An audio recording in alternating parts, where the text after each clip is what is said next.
अब आते हैं राजस्थान की तरफ। आज दो घटनाएं हुई प्रमुख। एक तो कांग्रेस ने 29 सदस्यीय अपनी चुनाव समिति की घोषणा की।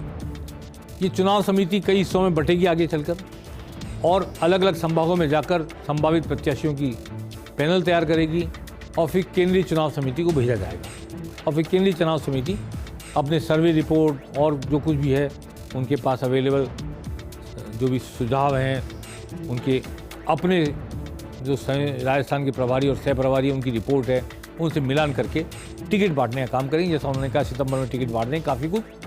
तो आज की इसमें जो चुनाव समिति घोषणा हुई, गोविंद डोटासरा अध्यक्ष हैं, पीसीसी चीफ होने के नाते, मुख्यमंत्री उसके सदस्य हैं, सचिन पायलट भी उसके सदस्य हैं, भंवर जितेंद्र सिंह भी उसके सदस्य हैं। गोविंद सिंह डोटासरा के साथ साथ 4 जाट नेता उसमें लिए गए, 4 गुर्जर नेता हैं, रामलाल जाट भी हैं उसमें कैबिनेट मंत्री, और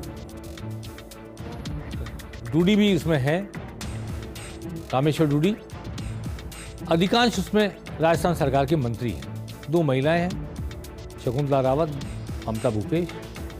2 मुस्लिम हैं, शाले मोहम्मद और जुबैर खान। इनमें अधिकांश लोग वो हैं तो या तो चुनाव लड़के विधानसभा में मौजूद हैं या चुनाव लड़ने के इच्छुक हैं, या जुबैर खान तो उनकी पत्नी इस वक्त विधायक हैं। एक व्यक्ति मुझे लगता है जो शायद चुनाव में लड़ेगा, वो मोहन प्रकाश है। वो राष्ट्रीय प्रवक्ता हैं, पहले राष्ट्रीय महासचिव रहे, कभी धौलपुर से एमएलए थे, बनारस हिंदू यूनिवर्सिटी के छात्र संघ के अध्यक्ष रहे। तो मोहन प्रकाश की नियुक्ति ऐसी है जिनको शायद कोई चुनाव नहीं लड़ना राजस्थान में, मुझे ऐसा लगता है। हालांकि धौलपुर से एमएलए रहे, लेकिन उनका एटीट्यूड देख के लगता है कि शायद उनकी रुचि नहीं होगी। बाकी अधिकांश ऐसे हैं जो या तो खुद चुनाव लड़ेंगे या उनके परिजन चुनाव लड़ेंगे, पर उनको उनके इलाके से अलग शायद भेजा जाएगा या सेंटीमेंट्स मालूम किए जाएंगे जनता के, कार्यकर्ताओं के, किन के साथ कार्यकर्ता हैं, कौन विनेबल हैं, और उनकी रिपोर्ट के आधार पर कार्रवाई होगी। इसमें भंवर जितेंद्र सिंह भी ऐसे हैं जो शायद चुनाव ना लड़ें विधानसभा का, लड़ भी सकते हैं अलवर से, लेकिन अभी उम्मीद ये लगाई जा रही है कि शायद ना लड़ें। तो इस चुनाव समिति के बाद एक चुनाव संचालन समिति और आएगी।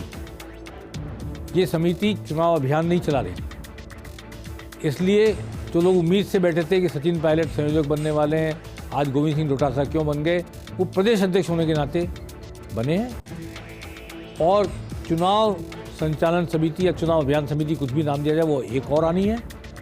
और जो हमारा चुनाव घोषणा पत्र होगा उसकी भी समिति बननी है।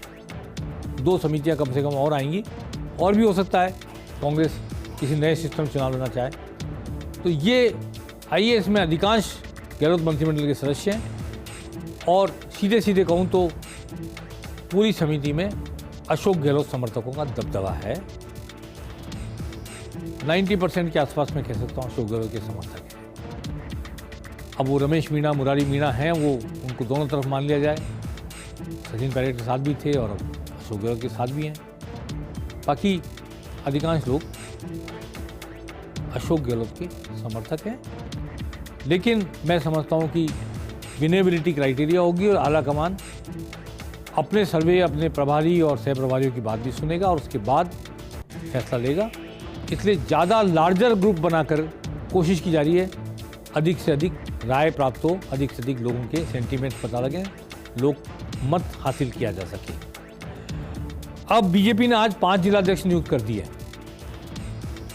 बीजेपी के 5 जिलाध्यक्ष जो हटाए गए वो सतीश पूनिया के लगाए हुए अध्यक्ष थे, नए अध्यक्ष को उनको हटाना ही था। भीलवाड़ा में प्रशांत मेवाड़ा को अध्यक्ष बनाया गया। ये प्रशांत मेवाड़ा युवा मोर्चे में रहे हैं, विद्यार्थी परिषद में रहे हैं, सुनील बंसल भी उनको जानते हैं, लेकिन इस बार सिफारिश चली है सांसद सुभाष बहेड़िया की। सुभाष बहेड़िया के बारे में कहा जाता है कि वो कभी किसी की सिफारिश नहीं करते, कभी किसी का काम भी करते हो, ऐसा मेरी नज़र में कभी नहीं आया, जनता का भी कार्यकर्ता हो मेरी नज़र में नहीं आया।